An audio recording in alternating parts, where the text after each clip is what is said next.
অবিরাম নাটকীয়তার পর অবশেষে শুরু হতে যাচ্ছে আইসিসি টি-20 বিশ্বকাপ।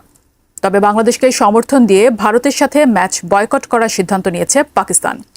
কিন্তু পাকিস্তানকে ভারতের সাথে খেলাতে এবার নতুন কৌশল অবলম্বন করল আইসিসি। শ্রীলঙ্কাকে ব্যবহার করছে ট্রাম্প কার্ড হিসেবে।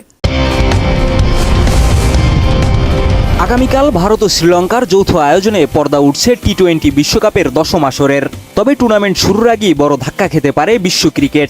ভারতের বিপক্ষে ম্যাচ না খেলার কঠোর সিদ্ধান্ত নিয়েছে পাকিস্তান।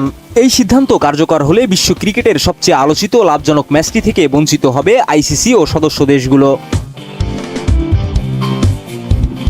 এমন পরিস্থিতিতে পাকিস্তানকে সিদ্ধান্ত পুনর্বিবেচনায় রাজি করাতে নতুন কৌশল নিয়েছে আইসিসি।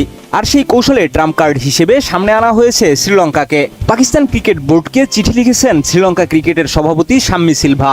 চিঠিতে পাকিস্তান ক্রিকেটের দুঃসময়ে শ্রীলঙ্কার পাশে থাকার ইতিহাস স্মরণ করিয়ে দেওয়া হয়েছে। একই সঙ্গে সতর্ক করা হয়েছে, ম্যাচ না খেললে পাকিস্তানের সামগ্রিক অর্থনীতি এবং ক্রিকেট বোর্ড বড় ধরনের ক্ষতির মুখে পড়তে পারে। এছাড়া চিঠিতে 2009 সালের 3 মার্চের সেই ভয়াবহ ঘটনার কথাও উল্লেখ করা হয়েছে। লাহোরে টেস্ট খেলতে যাওয়ার পথে শ্রীলঙ্কা দলের বাসে সন্ত্রাসী হামলার ঘটনায় অল্পের জন্য প্রাণে বাঁচেন লঙ্কান ক্রিকেটাররা। ওই ঘটনার পর প্রায় 6 বছর নিজেদের মাঠে আন্তর্জাতিক ক্রিকেট আয়োজন করতে পারেনি পাকিস্তান।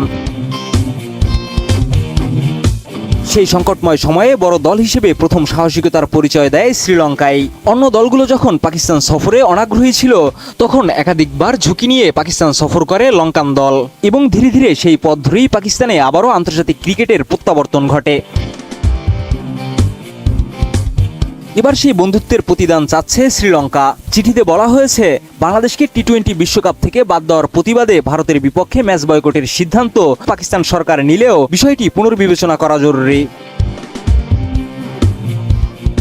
শ্রীলঙ্কা ক্রিকেট জানিয়েছে, বিশ্বকাপের সহ আয়োজক হিসেবে তারা ভারত পাকিস্তান ম্যাচ আয়োজনের জন্য সম্পূর্ণ প্রস্তুত।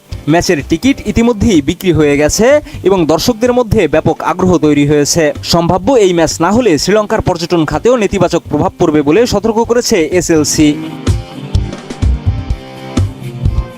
চিঠিতে আরও বলা হয়, এমন একটি হাই ভোল্টেজ ম্যাচে অংশগ্রহণ না করলে আইসিসি, আয়োজক দেশ এবং কোটি কোটি ক্রিকেট প্রেমীর প্রত্যাশা ভেস্তে যাবে। যদিও এ বিষয়ে এখনও আনুষ্ঠানিক কোনো মন্তব্য করেনি পাকিস্তান ক্রিকেট বোর্ড।